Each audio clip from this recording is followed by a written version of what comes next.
Because if you read that text, you think to yourself, like, what on earth is going on? It's not even the season for figs. He goes to this fig tree, he curses it, comes back, gets withered, and then doesn't even answer Peter when Peter says, Peter says to Jesus, hey, Rabbi, look, your fig plant withered. Jesus just goes off in another direction. But maybe you're starting to understand it, right? In the book of Micah, chapter 7, God is talking about this same instance that Jeremiah is talking about with Judah and the temple, and here's what he says. He says, what misery is mine? I am like one who gathers summer fruit at the gleaning of the vineyard. There is no cluster of grapes to eat, none of the early figs that I crave. So he sets up this metaphor. He says, I, God, am like someone who goes to a fig tree and doesn't find any fruit on it. Why? Because the faithful have been swept away from the land. Not one upright person remains.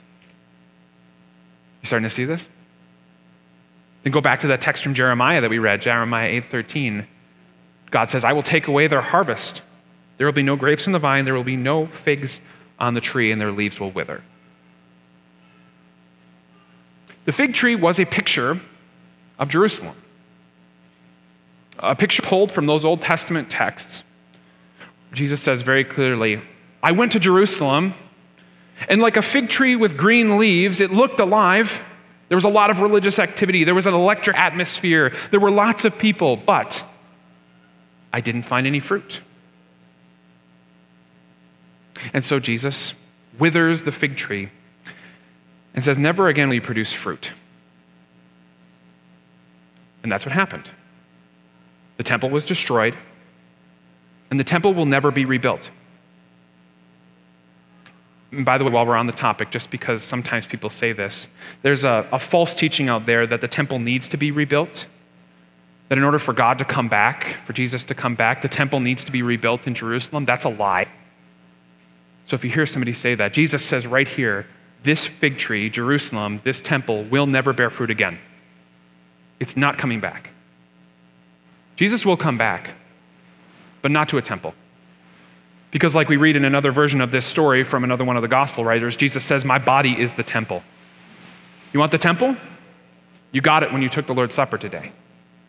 The temple's not a building in the Middle East. The temple is Jesus.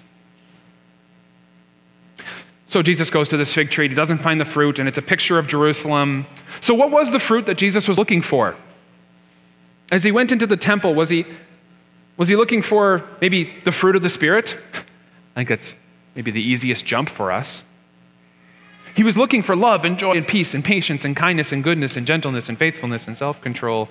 Certainly, he was looking for those things.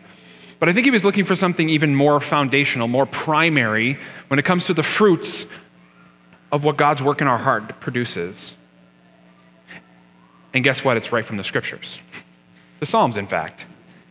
He says, you do not delight, this is David talking to God, you do not delight in sacrifice or I would bring it.